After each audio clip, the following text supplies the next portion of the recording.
예수님께서는 우리에게 말씀합니다. 나는 부활이란다. 나는 생명이란다. 라고 말씀하시면서 썩은 냄새난 나사로를 예수님은 살려내십니다. 예수님께서는 썩은 냄새나는 가망이 없는 나사로를 살려내셨어요. 그 역사는 오늘 저와 여러분에게도 동일하게 여러분 현장 가운데 보여주기 원합니다. 가장 먼저는 썩은 냄새난 우리들도 예수님을 살려주셨지요. 저 지옥의 가장 밑바닥에 내려갈 수 있는 인생을 주님께서는 건져서 우리에게 생명을 내어주셨고 우리에게 영생을 저 천국을 허락하여 주셨습니다. 그 예수님께서는 오늘 우리에게 말합니다. 나는 그 생명을, 너에게 줬던 생명을 또한 썩어 냄새는 그 영혼에게도 주기 원하며 오늘 회복시키길 원한단다. 그러면서 예수님께서는 말씀합니다. 나는 부활이고 나는 생명이기 때문에 오늘 내가 이미 썩어서 냄새나서 죽어버린 나사로를 살릴 터이니 너는 돌을 옮기라 라고 마르다에게 말을 합니다. 그때 마르다는 예수님께 이렇게 말씀을 해요. 이렇게 다시 응대합니다. 예수님, 안 됩니다. 나도 원하지만 내 오라버니는 썩은 냄새가 납니다. 사랑하는 여러분, 예수님 앞에는 썩은 냄새나는 영혼이라 할지라도 그가 아무것도 없는, 정말 가망이 전혀 없는, 그가 다 흩어진 영혼이라 할지라도 예수님은 무에서도 유를 창조할 수 있는 분이시고 썩어 냄새나는 영혼이라 할지라도 주님께 생명을 수여할 수 있는 우리 예수님은 구원자이십니다. 예수님은 생명이십니다. 예수님은 부활이십니다. 그래서 예수님께서는 말씀합니다. 나에게는 불가능이 없어. 썩어 냄새나도 괜찮아. 내가 부활이야. 내가 생명이니 돌을 옮겨 놓으라 라고 말합니다. 39절의 말씀에 보면 예수께서 이르시되 돌을 옮겨 놓으라 하시니 그 죽은 자의 누이 마르다가 이르되 주여 죽은 지가 나흘이 되었으면 벌써 냄새가 나나이다. 그때 예수님께서는 40절에 이렇게 말씀합니다. 같이 읽겠습니다. 예수님께서 이르시되 내 말이 내가 믿으면 하나님의 영광을 보리라 하지 아니하였느냐 하시니 아멘. 내가 믿으면 하나님의 영광을 보리라. 사랑하는 여러분, 믿어야 돼요. 믿지 않으면 영광을 볼 수가 없어요. 하나님의 영광, 하나님의 기적, 하나님의 축복은 온 세상에 충만합니다. 그러나 내가 믿지 않으면 그 기적, 그 영광, 그 축복은 나에게 오지 않습니다. 모든 사람 축복을 받아도, 모든 사람의 가정에 영광에 드러나도 만약 여러분이 믿지 아니하면 여러분의 가정에는 넘치는 축복이 여러분의 가정에는 임하지 않습니다. 여러분의 인생 가운데는 임하지 않습니다. 찰스 스펄전 목사님이 이 부분에 대해서 이런 말을 전했습니다. 하나님의 축복의 금괴를 현재 사용할 수 있는 주화로 바꿀 수 있는 은혜를 가져야 합니다. 우리가 알고 있고 믿고 있는 모든 말씀이 현재 사용할 수 있는 주화가 되기 위해서는 믿음이 있어야 합니다. 아멘. 모든 말씀 축복이죠. 모든 말씀 영광의 말씀이죠. 모든 축복의 말씀, 영광의 말씀이 나의 삶 가운데 영광으로 드러나기 원한다면, 축복으로 드러나기 원한다면, 기적으로 이루어지기 원한다면 지금 나에게 필요한 건 믿음이라는 것입니다. 그래서 우리 하나님께서는 오늘도 우리에게 믿음을 요구하십니다. 믿음이 없이 하나님을 기쁘게 하실 수가 없습니다. 히브리서 말씀 11장 6절 말씀을 같이 읽겠습니다. 믿음이 없이는 하나님을 기쁘시게 하지 못하나니 하나님께 나아가는 자는 반드시 그가 계신 것과 또한 그가 자기를 찾는 자들에게 상 주시는 이심을 믿어야 할지니라. 아멘. 사랑하는 여러분, 믿음이 있어야 하나님의 기쁨 될 수 있어요. 하나님의 기쁨 되기 원합니까? 믿으셔야 됩니다. 두 가지를 믿으셔야 돼요. 첫 번째는요, 하나님은 여기 계십니다. God is there. 하나님께서는 계십니다. 하나님이 문제 가운데 계십니다. 썩은 냄새나는 그 현장 가운데도 계십니다. 하나님은 나의 아픔 가운데도 계십니다. 하나님은 바로 나와 함께 하십니다. 여러분 혼자 있지 않아요. 문제 여러분만 있지 않아요. 주님은 그 문제 사이에 썩은 냄새 나고 어두컴컴한 그 현장에 하나님은 God is there. 하나님은 계십니다. 또한 두 번째로 하나님 기뻐하시는 믿음은요, 여러분이 주님을 찾으실 때, 여러분 주님을 찾을 때 하나님은 나에게 응답하셔, 나에게 상을 주셔 라고 믿는 믿음을 하나님 참 기뻐하세요. 그가 자기를 찾는 자들에게 상 주시는 이심을 믿어야 할지니라. 그렇다면 하나님 기뻐하지 않는 성도는 어떤 성도일까요? 하나님 내 기도 들어주지 않은 것 같아, 하나님은 나에게 관심이 없어, 하나님은 나의 소리 듣지 않으셔 라고 말씀하는 성도는 하나님이 기뻐하지 않아요. 하나님은 아주 미워하십니다. 그래서 하나님의 기쁨이 되는 성도는 내가 주님을 찾을 때 주님은 언제나 항상 응답하셔. 항상 내가 기도할 때마다 상을 주셨어. 그 상이 오늘 내가 기도할 때 오늘 상을 주실 수도 있지만 그 상이 때로는 그 언젠가 주시겠지. 그러나 하나님은 나에게 상을 주셔. 내 작은 심도 응답하여 주셔. 그리고 내가 우둔하여서 내가 옳지 못한 것을 찾는다 할지라도 주님은 나의 기도 제목을 바꾸서라도 주님께서 나에게 상을 주셔. 나의 작은 시름에도 응답하여 주십니다. 그 믿음을 하나님은 너무 기뻐하세요. 그래서 우리 하나님께서 오늘 말합니다. 믿으면 영광을 보리라. 하나님이 여기 계신 것과 나의 작은 음성도 응답하신 하나님을 믿는 자는 반드시 영광을 보리라. 반드시 썩은 냄새나는 그 모든 환경을 역전시키리라. 예수님께서는 마르다에게 말합니다. 마르다야, 돌을 옮겨 놓으라. 예수님, 썩은 냄새납니다. 아니다. 믿고 이 말씀에 순종하여서 돌을 옮겨 놓으면 기적은 시작되리라. 41절과 42절 말씀에 보면 돌을 옮겨 놓으니 예수께서 눈을 들어 우러러 보시고 이르시되 아버지여, 내 말을 들으신 것을 감사하나이다. 아멘. 사랑하는 여러분, 기적의 시작은 돌을 옮겨 놓아야 하지만 기적은 일어나요. 나사로가 살아나는 그 기적, 우리가 원하는 기적입니다. 근데 주님이 그 기적을, 주 영광이 드러나기 위해서는 주님은 먼저 우리에게 요구합니다. 돌을 옮겨 놓으라. 그때 우리는 주님께 이렇게 좀 반문하고 싶을 겁니다. 주님, 나사로를 살리신 주님께서 돌까지 옮겨주시면 안 되나요? 주님 말합니다. 안 돼, 그것은. 여러분, 주님은 항상 기적을 일으키실 때, 당신의 영광을 드러내실 때 우리의 땀방울을 쓰십니다. 우리의 헌신, 우리의 수고, 우리의 충성, 우리의 성실, 우리의 노력을 주님은 반드시 쓰십니다. 우리를 패싱시키지 않습니다. 기적에 반드시 우리를 동참시켜요. 요한복음 2장 말씀에 보면 물이 변하여 포도주가 된 사건이 있습니다. 예수님이 하셨습니다. 예수님께서는 물로 포도주를 만드셨어요. 그런데 그 기적에 예수님 동일하게 동참시키십니다. 종들을 불러 이렇게 말합니다. 항아리에 물을 가득 채워라. 그리고 연회장에 갖다 주어라 라고 말합니다.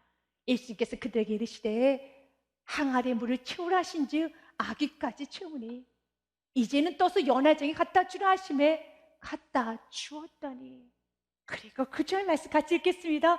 연회장은 물로 된 포도주를 맛보고도 어디서 났는지 알지 못하되 물돈 하인들은 알더라. 아멘. 물이 변해 포도주가 되는 기적 하나님께서 일으키셨습니다. 근데 하나님 그 기적 일으키시기 전에 종들에게 요구하십니다. 항아리에 물을 채워라.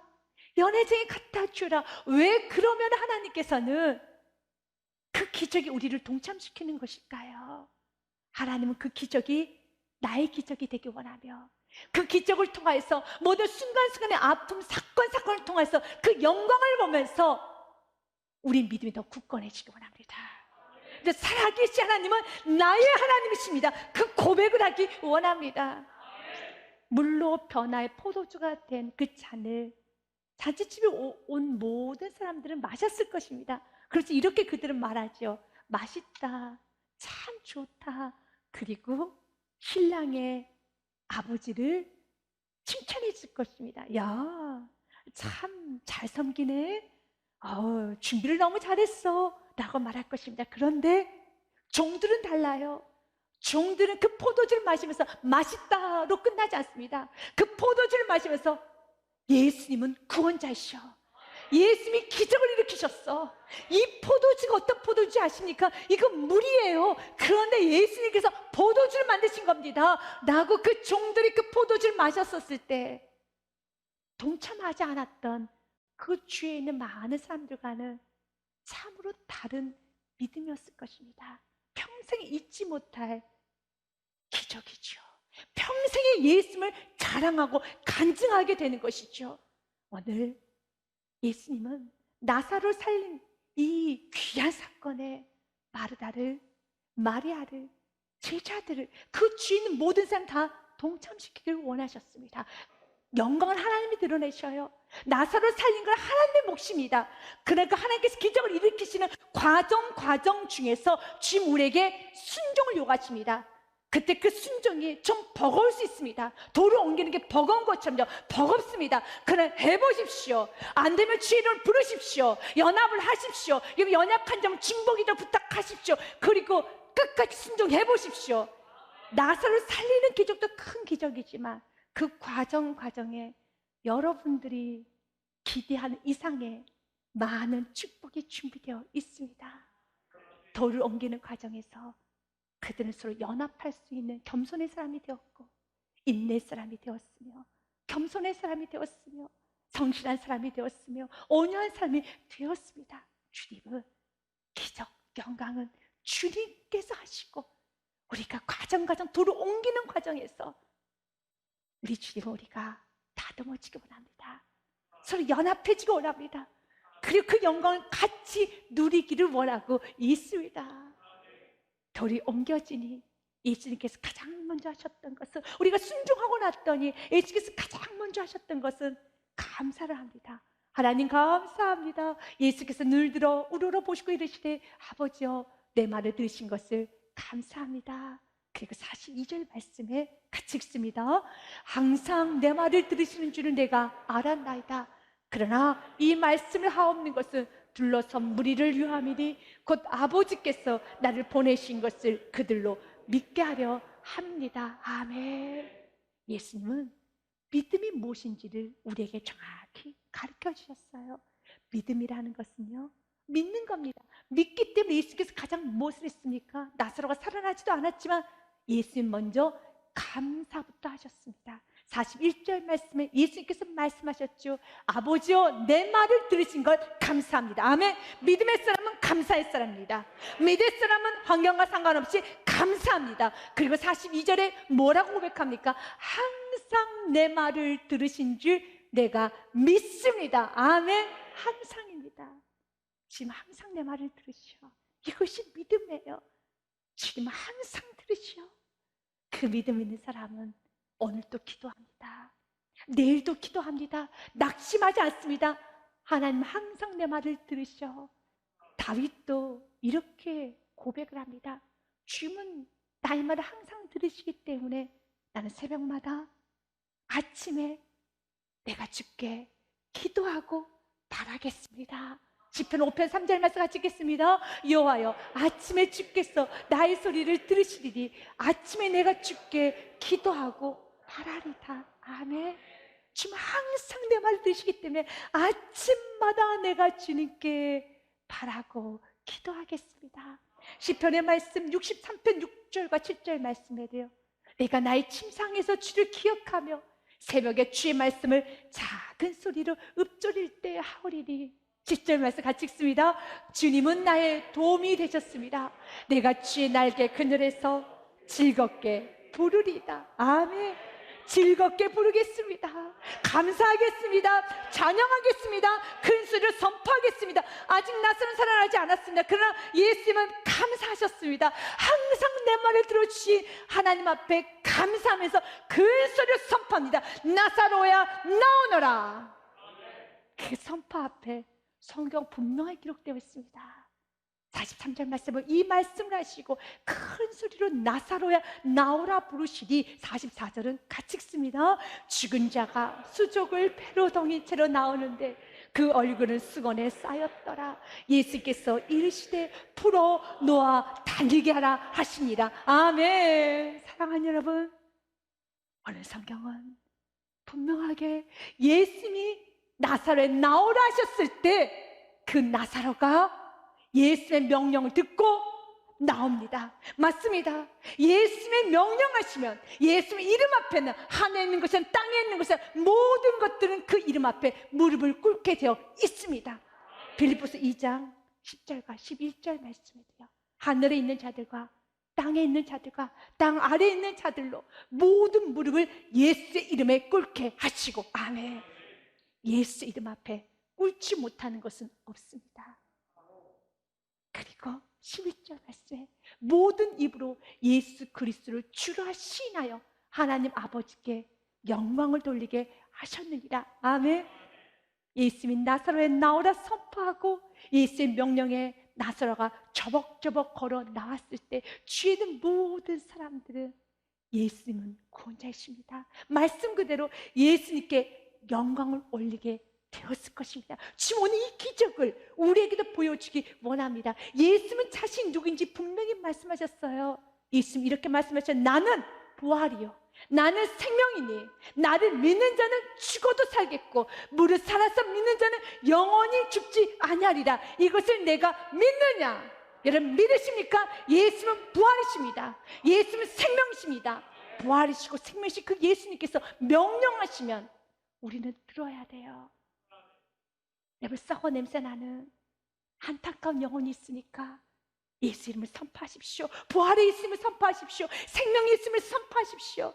썩어 냄새나고 가망이 없어도 예수의 이름 앞에는 회복되게 되어 있어요. 그 믿음을 여러분들은 가져야 되는 겁니다. 그리고 여러분 자식에도 날마다 적용하셔야 돼요.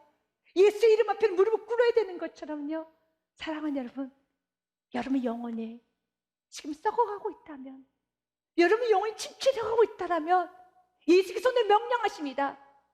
누구누구 성도에 일어나라, 예배 자리에 나와라, 누구누구 성도 다시 기뻐하라, 다시 전신하여라 말씀하실 때 너무 여러분의 감정, 환경 배려하지 마세요. 무시하세요. 사랑하는 여러분, 나사로의 환경은 어떤 환경입니까? 썩어 냄새나는 환경입니다. 나사로는 죽었습니다. 다 무시했습니다. 오직 우리가 존중하고 우리가 배려해야 되는 것은 예수 그리스도의 말씀밖에 없습니다. 여러분의 감정, 여러분의 의지, 여러분 환경 이제는 무시하시고 너무 배려하지 마시고 너무 인정해 주지 마시고 나는 지금 어쩔 수 없는 상황이야 인정해 주지 마세요. 주님이 나에게 명령하신 것만 존중하십시오. 인정하십시오. 배려해 주십시오. 높이십시오. 그리고 모든 환경을 무시하십시오. 배려하지 마십시오. 존중해 주지 마십시오. 예수님도 우리에게 말했잖아요. 너희가 나를 따르려거든 자기를 부인하여라. 너희 감정 너무 배려하지 말고 존중해 주지 말고 환경 인정해 주지 말고 자기를 부인하고 오직 말씀만 여러분을 다스려야 되는 겁니다. 여러분 온몸에 혈관이 돌듯이 주의 말씀에 여러분을 정복하고 장악하고 다스려야 되는 겁니다. 동일하게 여러분이 기도하면 이 믿음을 가지고 날마다 먼저는 우리의 삶 가운데 자기를 부인하고 그리고 주님 오늘 이 명령 앞에 예수의 이름을 기도하는 그 기도의 제목에 모든 만물을 다 복종하게 하여 주옵소서. 나도 복종하겠습니다. 나도 환경 배려하지 않고 오직 주의 말씀에 복종하겠사오니 오늘 내가 기도하는 모든 제목도 사회 경제 문제 여러 가지 환경적인 문제 주여 이 말씀 앞에 다 복종하게 하여 주옵소서. 다스려 주시옵소서. 우리는 선포하며 나가야 되겠습니다. 그리고 지금 말씀하십니다. 나사로에 나오라. 그가 수족을 배로 동이치 나오는데 그 얼굴은 수건에 쌓였더라. 그리고 예수님께서 이르시되 풀어 놓아 다니게 하라 하시니라. 아멘. 이번 주에 저와 여러분이 해야 되는 숙제입니다. 우리가 평생 우리가 해야 되는 미션이기도 합니다. 주님께서는 말합니다. 이제 너는 죽었다가 살아났으니까 나사로야 얼마나 은혜니 감사해야지. 그러니까 너 몸에 묶여있는 동동 메어있는 그 젖 풀고 이제 자유롭게 생활해 나하고 나사로에게 요구하지 않아요.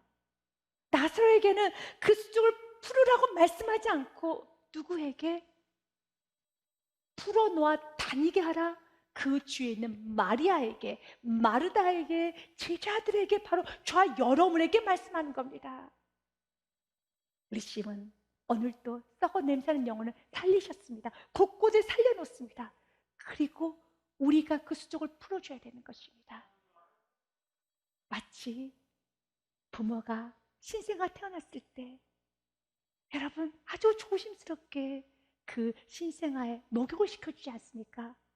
여러분 배꼽도 정리해주고 여러분 여러 가지 정말 아주 깨끗한 미온수로 그 신생아를 머리부터 발끝까지 닦아주었듯이 우리 예수님 말씀하시는 거예요. 그는 영적 신생아란다. 무덤 가운데서 나왔어. 죄 가운데 나왔어. 어둠 가운데 나왔어. 이제 너희들이 수족을 머리부터 발끝까지 돌돌 묶여있는 그 수족을 다 풀어줘야 된단다. 아주 조심스럽게 가르쳐줘야 되는 거예요. 이것이 양육이라는 겁니다.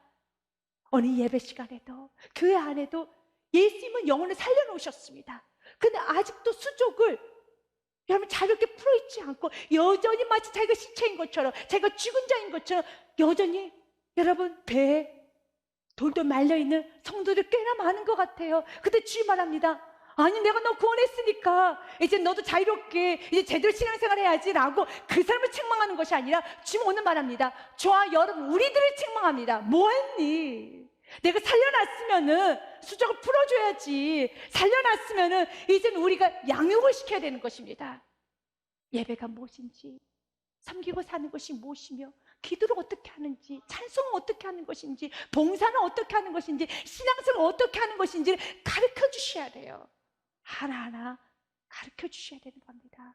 그래서 그들이 신앙생활을 할 수 있도록 그들을 감싸 안으시고 제대로 저와 여러분이 통로가 되어서 가르쳐 주셔야 돼요. 어두운 데 있으면서 그 캄캄한 데 있으면서 얼마나 힘들었습니까? 죄 가운데 세상 가운데 있을 때 얼마나 아프셨습니까? 하나님은 당신 회복되기를 너무 원하셨습니다. 또한 우리들은 당신 회복되기를 너무 바랬고 기다리고 있었습니다. 당신 회복되어서 너무 감사합니다. 너무 좋습니다. 잔치를 벌여줘야 되는 겁니다. 찬양에 보면 이런 찬양이 있죠. 당신은 사랑받기 위해 태어난 사람입니다 라고 무덤 속에 있었던 그 영혼에게, 죄 가운데 있었던 그 영혼에게, 다시 구원받은 그 영혼에게 가르쳐줘야 돼요. 당신은 사랑받게 태어났습니다. 당신이 회복되기를 우리 모두가 간절히 원했습니다. 그래서 영원히 회복되어서 이제 자유롭게 풀어다니는 그 모습을 보면서 우리 모두는 기뻐해야 되는 것입니다. 우리 모두는 좋아해야 되는 것입니다. 주님께서 이렇게 수족을 풀어준 인생, 여전히 구원을 받았음에도 불구하고 여전히 정죄의 베옷을 입고 똘똘 묶여서 사는 그 인생에게 정죄감을 풀어주고 피해의식을 풀어주고 우울감과 낙심과 그리고 모두 교만의 올무와 거짓과 욕심과 세상적인 조용진 모든 얼무를 풀어주면서 아주 조심스럽게 사랑의 마음으로 따뜻한 마음으로 가르쳐주고 세워주고 예수 그리스도를 전하고 양육시켜주는 그 영혼들 향해서 주님 이렇게 말합니다. 너 인생은 참 별처럼 아름답다, 빛난다 라고 말합니다. 다니엘서 12장 3절 말씀에 보면 별처럼 빛나는 인생은 이런 인생입니다. 같이 읽겠습니다. 지혜 있는 자는 궁창의 빛과 같이 빛날 것이요 많은 사람을 옳은 대로 돌아오게 한 자는 별과 같이 영원토록 빛나리라. 아멘. 별처럼 영원토록 빛나는 인생 되기 원합니까? 그렇다면 옳은 대로 돌아가게 하는 그 통로가 여러분이 되시기를 바라겠습니다. 아더 핑크는 이런 말을 좀 전합니다. 하늘의 이편에서 무덤의 돌을 굴려내고 배로 동인 것을 옮겨준 일에 있어서 주님께 사용받는 일보다 우리에게 더 큰 특권은, 축복은 없습니다. 아멘. 주님의 그 기적에 내가 동참이 되어서 내가 돌을 좀 옮기고 내가 수적을 풀어준 일에 나의 인생을 주님께 쓰셨더라면 그 인생은 가장 큰 축복된 인생이며 가장 큰 특권을 받은 인생이라는 것입니다. 주님 오늘 이 축복을 이번 한 주간에도 여러분이 주시길 원합니다. 순종해 보십시오. 그리고 또한 사랑하는 사람에게 수족을 풀어 주십시오.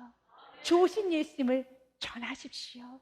마음껏 자유롭게 다닐 수 있도록 주님 안에서 사는 것이 얼마나 행복인 것을, 그 말씀을 사는 것이 얼마나 행복인 것을, 예배하며 사는 것이 얼마나 기쁜 일인 것을 제대로 여러분 통해서 가르쳐 주십시오. 여러분 날마다 이 축복이 충만하시길 주님의 축복 드립니다.